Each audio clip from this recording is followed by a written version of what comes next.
Her mother was a society heiress, and her politician father became one of the most powerful men in Britain. But in a family shaken by tragedy, none could have imagined that the shy, retiring daughter, Nigella Lucy Lawson, would be named as one of the most beautiful women on earth and famous around the world by just one name, Nigella.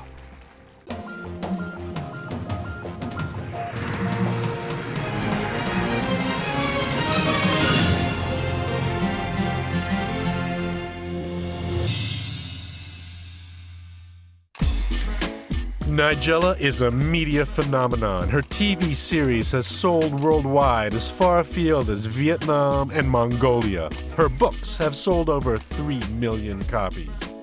She writes for the New York Times and has developed a collection of cooking and tableware with top designer Sebastian Conran.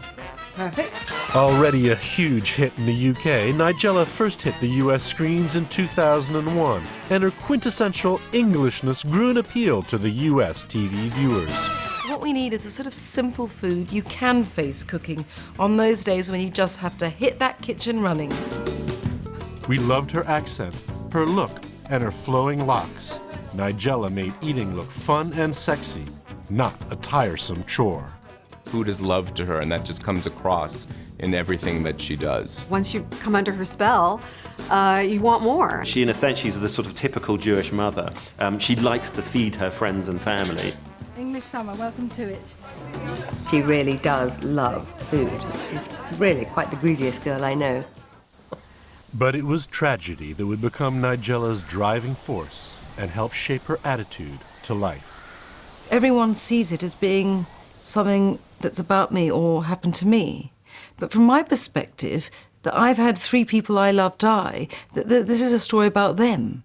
But Nigella would make positive steps out of the negatives in her life and go on to succeed. Nigella made her mark on the US with her gourmet comfort food, creating dishes from deep-fried peanut butter sandwiches to the classic Italian feast. I'm a greedy person, and my kind of prime interest in America, or if not my prime interest, the earliest lure, was America as a food culture. So how would the new feminine fresh face of Nigella square up to America's own queen of all things, culinary? Nigella was so the opposite of what Martha Stewart represented. Oh, you get real glasses. Outside they get flash down here. They were so used, I think, on television to being told everything has to be perfect. It's got to be like this, it's got to be like this. This is the macrame basket, this is the flower arrangement, the way you arrange your table. And Nigella comes in and was dipping her finger into saucepans and licking it, which in America is very unusual. While people can aspire to be Martha, they know that really they can never be Martha. But people can aspire to be Nigella because she really makes it possible. Nigella brings things into the realm of possibility. Now they see me, who, couldn't do anything perfectly if I tried. I'm slightly impatient and I spill things, and I have no training, and I cook like a normal person cooks. She just does everything with a sensuousness, but also a certain amount of self-deprecating irony in that sensuousness. And I don't think anyone in America had ever seen anything like that.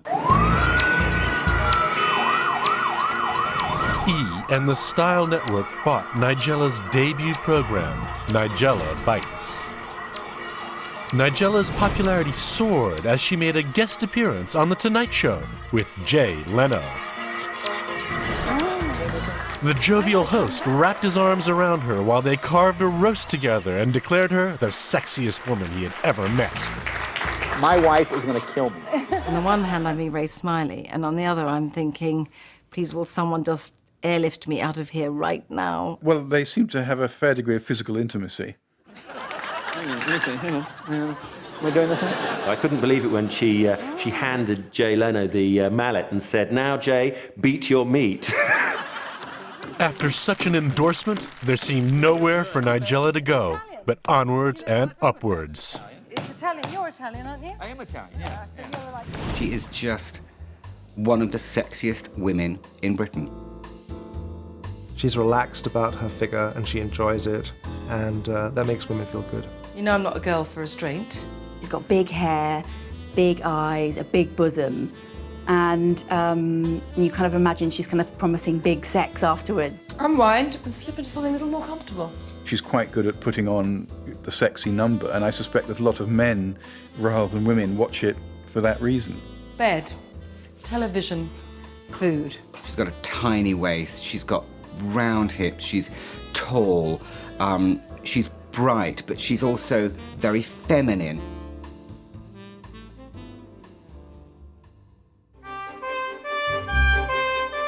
Nigella has cooked for President George W. Bush and Prime Minister Tony Blair in Downing Street, but turned down a prestigious award offered to her by the Queen. But this is what is extraordinary about Nigella. She doesn't conform to rules. She's an individualist from an upper-class background. She is considered one of the most beautiful women in the world, but is happy to be seen in public without makeup. She has a degree in modern and medieval languages from Oxford University, but makes her living from cooking. I'm a food person who doesn't come from that food world, and yet I'm a journalist who actually doesn't earn a living mainly as a journalist anymore. And I'm a nosy person who likes to find out absolutely everything about everyone I ever come across. Today, Nigella is in control of her life, but this has not always been the case, and there can be few celebrity lives that have been so devastated by tragedy. Nigella Lucy Lawson was born in London on January 6, 1960, and grew up in London's high society set. Her father was Nigel Lawson, who was to become Margaret Thatcher's right-hand man. Her mother was Vanessa Salmon, beautiful heiress to a catering empire. I remember from earliest days when I was a child, you know, always a lot of kind of famous people, writers and politicians at home, and that was very good early rearing on really not paying any attention to fame. Self-earned fame and confidence would come much later for Nigella, who started life as a shy, retiring child. I was an incredibly silent child and very advanced in terms of reading and writing, but I had no desire really, I suppose, to communicate my emotions. Nigella was the eldest daughter of 4 children, which would cause confrontation with her mother, Vanessa. My mother had been, in some strange way, quite threatened when I was born. She loved having a boy, and I think she was, in a sense, a child herself, and felt I would be competing for my father's attention. My mother seemed to me to be rather terrifying, because she was incredibly short-tempered, a rather sort of terrifying, beautiful creature. I wasn't happy, and I escaped into books, and I read a lot. And I always worry now that that if children are, you know, too happy, they'll never read. Times at home may have been troubled, but at school, Nigella found an opportunity for freedom. Although I was very quiet at home, and I mean, as I say, to the point of, you know, almost it being a problem, I wasn't at all quiet at school. She did get into trouble a lot, and she was apparently very naughty. But I didn't see that at home, and it may be that, you know, she was different at school than she was at home. I suspect that was the case. I obviously felt freer at school, which is a strange thing to say, that somehow I was inhibited or made shy by my family. And I can't really understand that exactly, but I obviously did feel that, because I think I was definitely much more extrovert at school. When I had school reports saying Nigella is a nuisance and she distracts the rest of the class, and I was like, for 2 terms running, my parents thought, the idiotic teachers, they've mistaken Nigella for someone else.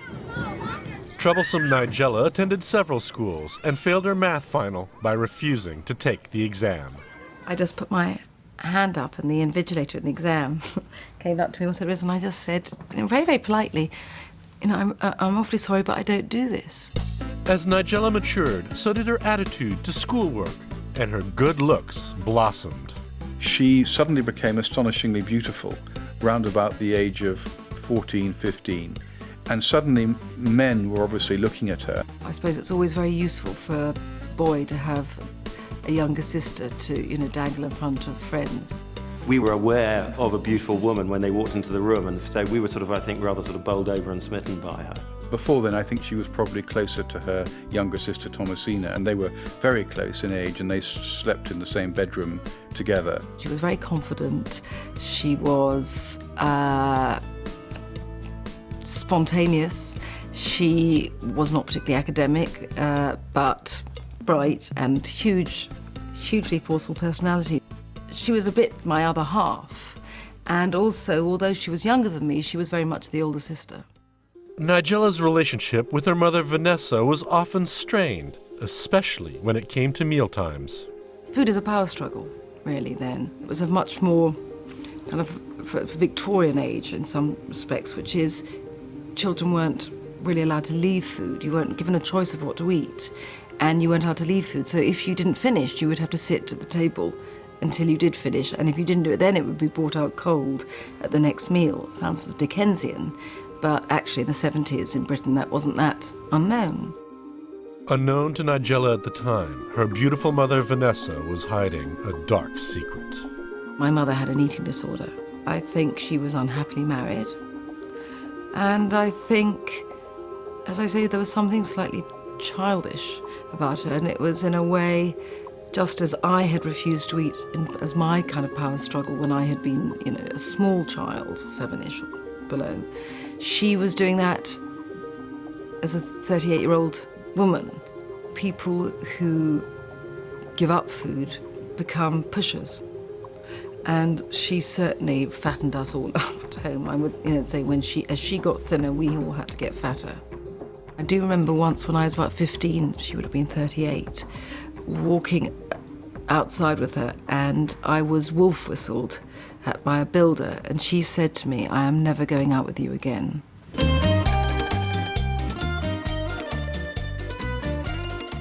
In Nigella's late teens, she would experience her first true taste of freedom as she traveled to Italy before getting down to study at Oxford University. Italy was going to be mine, and I wanted to go to Italy, and I had to learn Italian. We were both students taking a year between school and university, and as we were both going to read Italian at Oxford, we spent a year in Italy.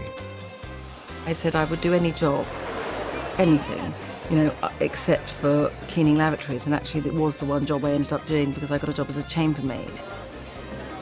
We were introduced, and I think went straight to a pizzeria and had a huge meal, which started the pattern for a lifetime of eating and being friends. Going to Italy was fascinating because it influenced me enormously in terms of food. I just watched them cook, and I ate with them sometimes, and it impressed me, and I embraced Italy completely. It was almost as if I decided I wanted to become Italian. Having spent a year in Italy, Nigella escaped her parents' divorce, absorbing herself in university life. I suddenly felt, that I'd left them behind, that I was in charge of my life now. I was going to build my own life. It didn't have anything to do with them. I think there was a certain distance between herself and her father at the time. She was making her own way and had a lot of independence. Independence of spirit, as well as being an independent young woman living in Oxford. Nigella's parents divorced in 1980. In that same year, Nigel married his secretary, Therese. It would take Nigella some time to come to terms with their union. My life became my friends. And from being someone who'd been very quiet, I became someone who was very social. She was somewhat exotic, she was an intellectual, she was very beautiful, she was a passionate foodie, and even when we were 20-year-old students living on a grant, we ate very well. The one thing I remember is that the fridge in our quite humble little house was always packed full of food.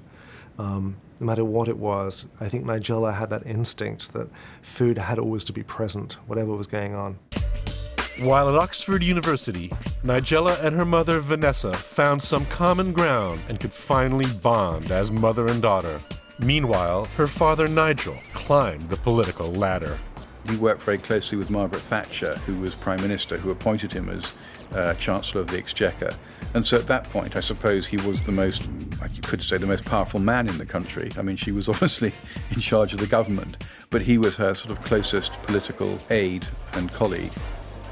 In 1983, the new Lawson family moved into number 11 Downing Street, next door to Prime Minister Margaret Thatcher. Nigel moved in with his new wife, Therese, and their two children, Tom and Emily. A passion for politics and writing was in Nigella's blood, and she pursued a career in journalism. I went into journalism. My father had been a journalist.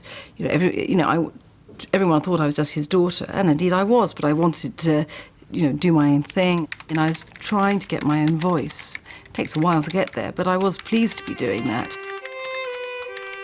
As mother and daughter became true friends and allies, the first of a series of tragedies would strike Nigella's life. Having studied modern and medieval language at Oxford University, Nigella made her first step on the career ladder. She joined The Spectator, a magazine which her father had written for 15 years earlier, and brought with her a new approach to the restaurant review. When she went to restaurants, she wanted a way of judging how good they were. And she felt the way to do that was actually to take the menu back home and try to cook some of the dishes herself. And I think her feeling was that if she could do it better than them, then maybe they weren't so good. And if she felt that no matter how well she did it, she couldn't do it as good as them, then they were a very good restaurant. You could tell that she was very interested in restaurants, that she saw it from the eater's point of view, and that she was very greedy, which is good. You can't be a good restaurant critic if you're not greedy. I wasn't an expert.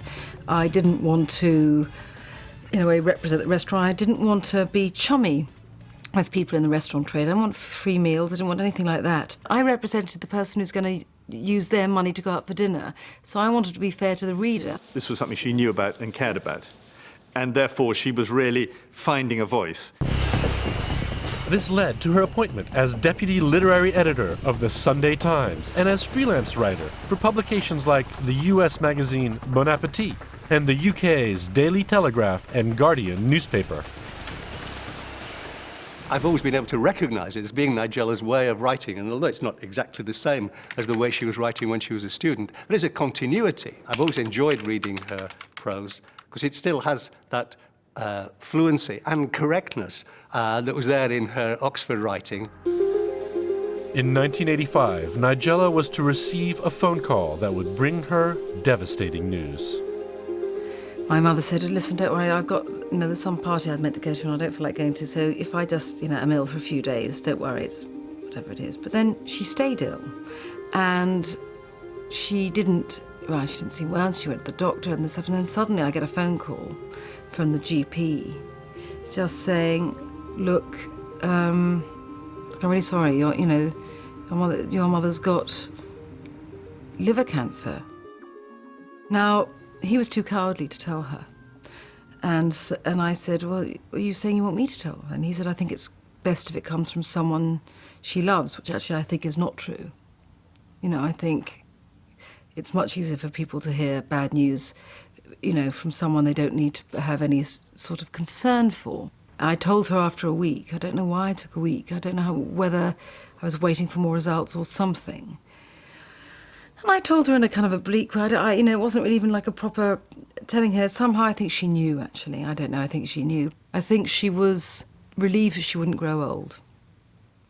I think she was frightened of how, she was a great beauty and frightened how she would cope being old. They were enormously close, and I think it was a newly won closeness for Nigella.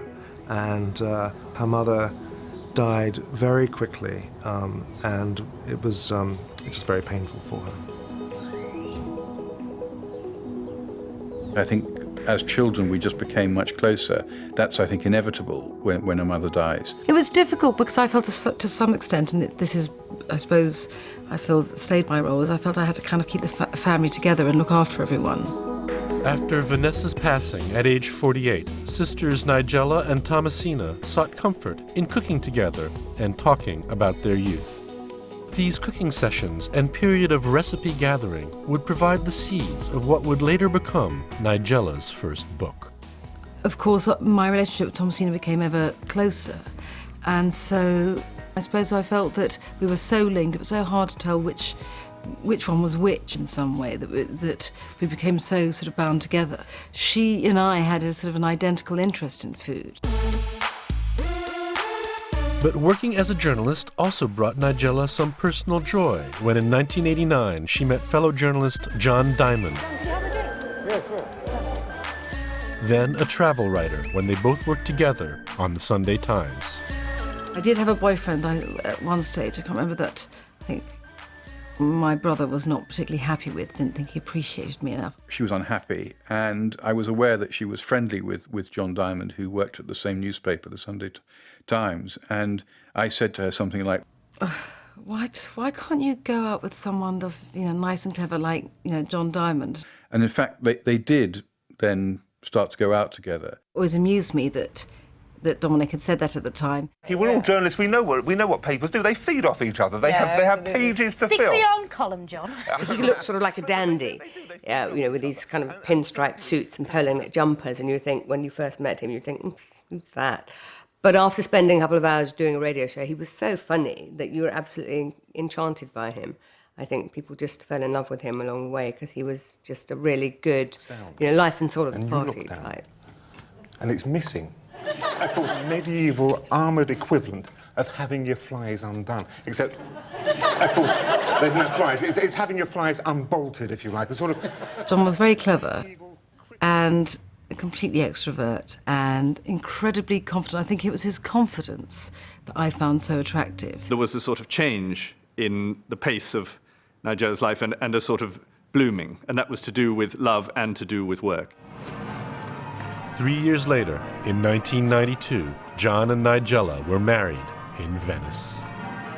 I remember her saying that when she got married, that she looked at him when she was walking up the aisle and she said, "I will be all right as long as John's by my side."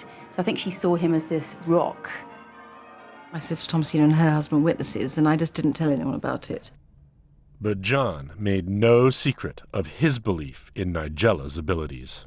I never have had any plans for myself, ambitious or otherwise, but John certainly did have plans for me. He always used to say, "You've got such confidence in your views about food, you know your taste so much, and you think everyone else is like that, and they're not.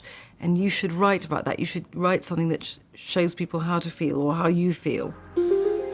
Just a year later, in 1993, yet another major crisis emerges. Nigella's sister, Thomasina, the one person who understood what Nigella had gone through in her relationship with her mother, was struck down with cancer. I was in a distraught state. She died just under 2 weeks before my daughter was born. It was very difficult, and I felt guilty being pregnant. Well, first I did because I think, because of the treatment she'd had for her breast cancer, she wouldn't be able to have children. And then, of course, it was then declared to be terminal while I was pregnant. And in fact, I was 9 months pregnant when she actually died. Nigella gave birth to her daughter Cosima just 10 days after Thomasina died. It was now, after her mother's and sister's death, that Nigella was able to pick up the pen again and write a book that celebrated life through food, and it would make Nigella a household name. Having edited and written for several magazines, the time had arrived for Nigella to write her first book. Galvanized by her mother's and sister's passing, Nigella was inspired to write a book that bizarrely celebrated life. I don't think I would have written How to Eat if my mother and Thomasina had lived, because it was as if some enormous conversation had been taken out of my life.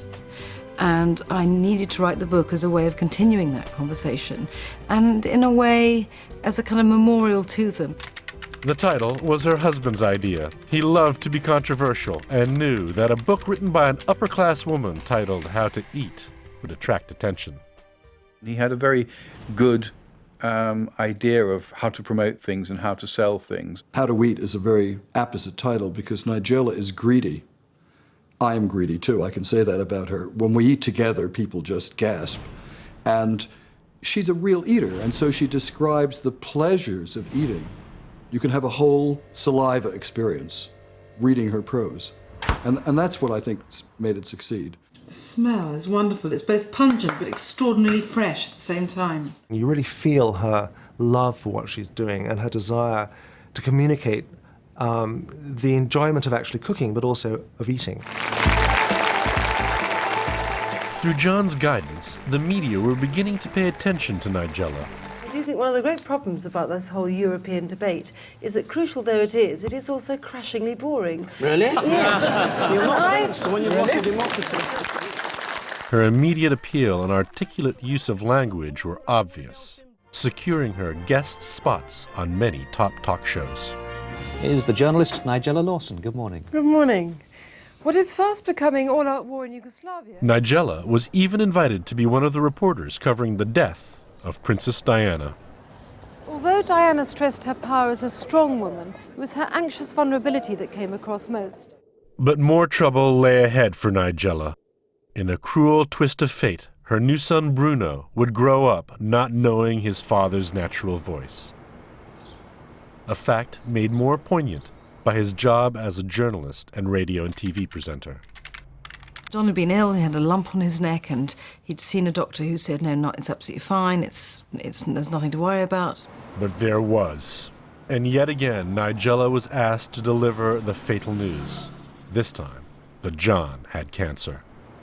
John was watching, his favourite soap, and I just didn't know what to do, because I thought, it's so stupid, isn't it? I thought, I can't tell him now, because he'll be enjoying EastEnders, he'll be enjoying his TV programme, and I can't tell him, so I had to wait till the end. And yet I felt for that quarter of an hour that I didn't tell him, I felt so treacherous. After several months of treatment for oral cancer, John required radical surgery, and in 1998, John had his tongue removed. It was just the most cruel illness for him because he was such a raconteur, being married to a woman who creates beautiful food. The irony being that she's doing all this food stuff and he can't eat, can't swallow. John communicated in public by writing on notepads and found it therapeutic to write about his illness in his column for The Times. I think John regarded the column as a sort of therapy. He was interested in it. He was what I call an eye journalist. He liked talking about himself in print. And he was very unwell. And a natural way of handling being unwell was to write about it. 800 words a week on how I'm dealing with whatever awful news I've had this week, in a sort of humorous way and never self-pitying. It was his way of sort of expunging that nastiness, but it didn't really. Because he was such a brilliant journalist, he could translate his misery into 800 very funny words, but he didn't live them like that. That the misery was the reality. And another 20 years of this. Another 20 years of this. Is difficult to contemplate. It's difficult to contemplate. Having to translate for John often forced shy Nigella to step out of her shell. When he lost his tongue, she was one of the few people that could understand him. So he would make jokes and he would put swear words into the jokes, or he would make a funny comment, and Nigella would have to translate them. John would be shouting horrible things, and if I did anything in a slightly nicer way, he'd say exactly what I said. So I'd have to do all these things like, if you effing don't do this now, you are, I'm going to get your dog. It was very, very difficult to have to do that sort of thing. Funny, but terrible. But in a way, I think it completely banished forever my silence. He encouraged her to talk more, to be bigger, to be more confident. She bore it with remarkable fortitude, because I think it must have been incredibly difficult. Things looked bleak for John as his diagnosis was confirmed as terminal. But he had always lived life to the full, and certainly wasn't about to stop now. We used to zoom about on our mopeds. We used to go gambling together. And we used to go out drinking. And as long as he could take people along with him along the way, he was very happy. He'd say, let's go to whatever club. And I'd say, well, I'm too tired. And he'd say, well, I don't have that long. You know, as a way of guilt-tripping me into going with him. So I don't think I ever said no. I always say, okay, let's go out for a drink. You try to enjoy things, and it's strange how you think in those conditions that you're never going to find anything funny again and everything's going to be awful, but you don't. And the human capacity to normalise the sort of abnormal or the difficult is extraordinary. John would be the perfect host, and he would make lovely drinks for everyone. There was an immense amount of laughter and joy. He admired her and rather worshipped her. And I think having someone who idolised her was enormously good for her self-confidence. What I saw was him encouraging her to come out of her shell more. He was ambitious for himself, but he was ambitious for her, and he wanted her to succeed, and he gained a sort of pleasure from that. The success of How to Eat transformed Nigella into a refreshing face with something extraordinary to offer in the culinary world. John, who had planned Nigella's media success, now had to face the prospect of her becoming even more famous than himself, and the next act in their drama would seal this. I didn't really want to do TV, and then it sort of happened by mistake.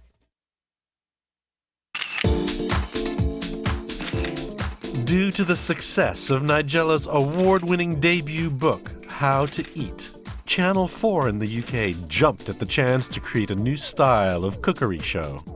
It really was a slice of celebrity reality. This was a very famous woman really showing us her house and really showing us her washing machine and really showing us her bedroom and her bathroom. And we had slices of family life with John, her husband, and the kids and the friends coming round. And that was all very fresh and all very, very different. In 2000, Nigella Bites aired in the UK. Saturdays in this house means an extra hour in bed, courtesy of a little bit of early morning cartoons, and then pancakes and muffins. Nigella was seen as a breath of fresh air in the cooking world. Her style was one of the aspects that separated her from others in her profession, known for cooking, minus the apron. Pancake! She was clearly posh. She was beautiful to look at. But it's the way that she spoke and it's the language that she used that kind of sucked you into the television. Golden and burnished and just swelling with aroma. I think I found that I was more at ease in front of a camera than I thought I would be, but that was also because it was easier in the sense that I wasn't scripted, so I just rambled on. It was very clear that the camera loved her. She was very natural. Very natural when she was talking about something that she has a passion for. I was always looking at the camera as talking as if I was talking to my sister or something like that, and I never vamped anything up. She could just be herself, and that, in fact, people liked her for that. And I think once she realised that she didn't have to put on an act, it became much easier. Nigella's appeal lay in the fact that she was teaching a new approach to cooking for the millennium, relaxed and full of passion. The show was an immediate success. Suddenly, just everyone wanted a piece of Nigella. Good drink and I shall be set up for a day's casual labour in the kitchen.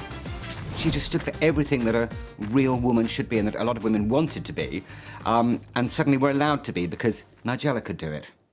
Nigella Lawson's immediate popularity led her to be known by the press and public as a single-named celebrity. She became known simply as Nigella, not something she would have believed in earlier. I didn't have a name, but a label. You know, my father is called Nigella Lawson, and it was a very famous name. So my name was a bit like a joke. I mean, it is actually a bit hard if your father's famous and he's called Nigel, that he's called you after him and you're not even a boy. You know, there's something, I mean, it's a pretty stupid name, Nigella, isn't it? It made me very intent to make my own way and make my own name. By 2002, the name was no longer a joke, but a money-making brand. Nigella by then was someone that people recognised, and there was a huge momentum now behind Nigella. It meant that, in fact, you could build a brand around that. There's only one. You could never call your child Nigella. You couldn't, because there is only one Nigella. Nigella had something of a superwoman quality about her, working hard on screen while nursing behind the scene.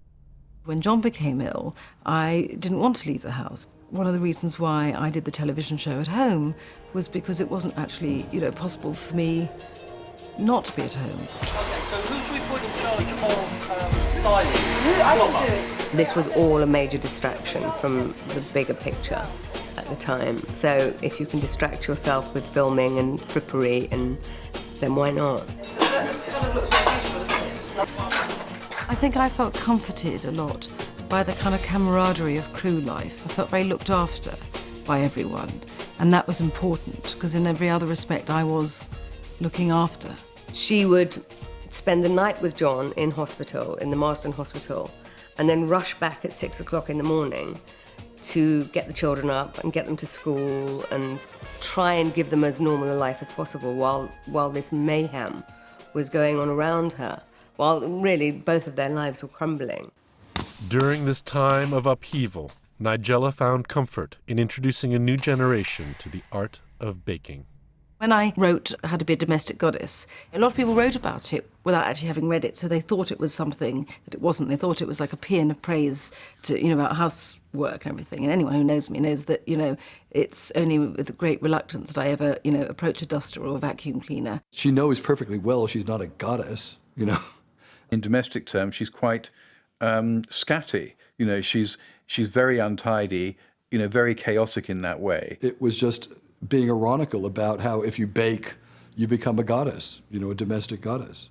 It's a book about baking. Some people just didn't get the irony. When I was attacked for, being, anti-feminist and retrograde and everything, although I thought it was ridiculous, I thought, you've got a column to fill. If I'd still been a columnist and this book came out, I'd have done exactly the same. The book won the British Book Awards in 2000, making Nigella Author of the Year, and the media spotlight turned to her once again. John was thrilled, of course. He was, suddenly his creation had come to life. There are times when you need a really quick supper and... But during all the media attention and the filming of Nigella Bites Series 2 in 2001, Nigella's husband, journalist John Diamond's condition deteriorated. The journalist and broadcaster John Diamond has died after a long, very public and at times intimate battle with cancer, which became the central motif of his regular newspaper columns. Nigella had won over an audience of millions through both her writing and her TV series, but in the space of 16 years, she had lost 3 of the people she loved the most, all to cancer. But as in most things, Nigella would not face the future in a conventional way. She went straight back to work. John died while we were filming, and then going back after 2 weeks or something perhaps wasn't helpful, and that I kind of postponed any form of kind of collapse for some time. But you do what you have to do, I suppose. The major newspapers devoted several pages to the passing of John Diamond, and even the Prime Minister paid tribute to him. It wouldn't be long before unconventional Nigella found happiness with an old friend of John's and the family. Now, I am completely aware that starting a relationship with someone 6 months after your husband, has died seems incredibly quick, and it is. Nigella's first book had been adapted into a successful TV show, Nigella Bites. She had become a celebrity in her own right, and after the passing of her husband, quickly returned to work.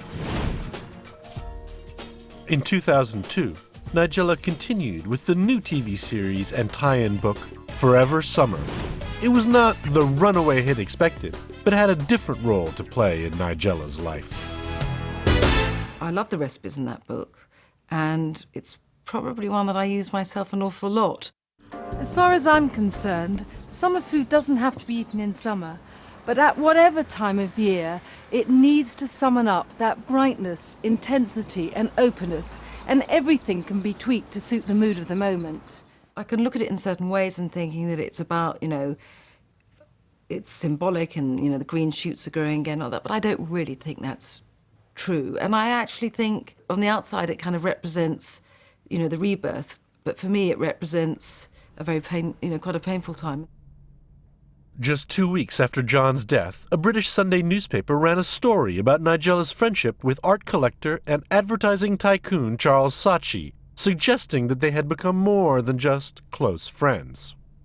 Charles was a friend, and I found his energy, a bit like John really, but I found his energy and enthusiasm and aliveness absolutely what I needed when I was at a very low ebb. Now, I am completely aware that starting a relationship with someone 6 months after your husband, you know, has died seems incredibly quick, and it is. And I know that if I were kind of sitting gossiping about someone else, I'd think, she didn't waste her time. And yet, you know, life is what happens. I think if you get a chance of happiness, you don't go, well, actually, it's not the darn thing. If I'm happy, if the children are happy, John's parents are happy, well, then I kind of really know what, you know, why I would be worrying about, you know, a general consensus. Those awful times, she would have probably thought that she would never be happy again. So I think to have the children settled and to be settled in her personal life, it has all given her that glow. Nigella's fame and popularity hit an all-time high with the release of yet another book and her exclusive cookery range. Came up with this idea, let's invent our own brand around Nigella and design a range of products. And look at that wonderful hourglass shape. Now, why would I like that? Nigella enlisted the help of top designer Sebastian Conrad to create a cookery range she would be proud to put her name to. I remember there was a wonderful implement that Nigella pulled out of a drawer that was an old doorknob with a piece of serrated metal bolted onto the bottom that she'd bought in a market in Italy and said, you know, this is the best Parmesan grater I've ever used, but wouldn't it be great if we could do something like that? Although Nigella is very much a Londoner, she began to appeal to people around the world, especially America, both on screen and in print. I'm childish enough that when I see my books in a window in an American bookshop now, I still feel that kind of giddy with delight, like the epitome of a kind of overwhelming success. Nigella and her children moved out of her home in Shepherd's Bush, London, where she and John had lived and where the TV series had been filmed, moving into glamorous West London with Charles Saatchi, eventually marrying him in September 2003 at their London home. In true domestic goddess style, Nigella even cooked the food for the celebration and took the leftovers on her honeymoon. I kind of feel both in my life and in my career, I kind of lurch about from one crisis to another, stumbling my way through, and I like that feeling. I don't have a game plan. I like working and I feel I'm lucky to do what I like doing. I'm very, very careful not to take things on that I feel will disrupt family life too much. She takes life as it comes, and I don't think there's any grand scheme or big plan. I think she will take what comes next. And if that's making more television programs or writing more books, that's what she'll do. If it's not, I know she'll be happy doing that too. As long as she continues to think of, well, who are the people I'm trying to reach, to have an idea of the consumer, the customer, the viewer, as long as you can do that, then I think she can do anything.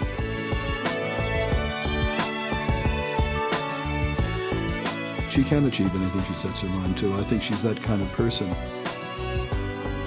What she's seen is that life is too short to be bitter and furious, and really you have to live it and grasp whatever happiness you get by the ball.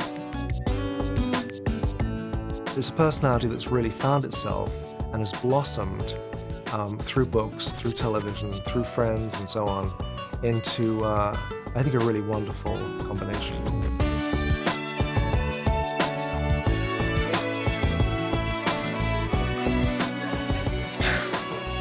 Cheese flavoured chewing gum. Oh wait, you know, I don't want to see the horizon. I just want to kind of stumble blindly towards it.